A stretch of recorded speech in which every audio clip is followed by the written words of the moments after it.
চাঁদা সড়ক পরিবহনের চাঁদা যেটা বলা হয় সেভাবে আমি চাঁদা এই দেখছি না। সেটা হচ্ছে সেটা পরে করবে। সেটা হচ্ছে বাস মালিক সমিতি আছে, আবার শ্রমিক সমিতিগুলিও আছে, ফেডারেশন আছে।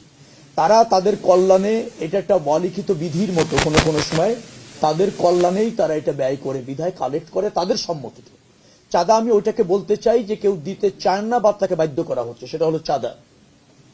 এখন ধরেন মালিক সমিতি আছে, তারা একটা নির্দিষ্ট হারে প্রত্যেকটা টিপস থেকে টাকা তোলে, মালিকদের কল্যাণে ব্যবহার করতে চায়। কতটুকু ব্যবহার হয় সেটা জানি না, সেটা নিয়ে হয়তো বিতর্ক আছে।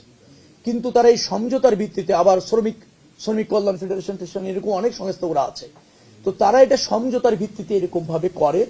সেখানে আবার প্রাধান্য পায় যখন যার প্রভাব থাকে ওই মালিকদের মধ্যে, অথবা দলের প্রভাবও থাকে। যে দল ক্ষমতায় থাকে সেই দলের শ্রমিক সংগঠনদেরও একটা আধিপত্য থাকে, এটা আছে।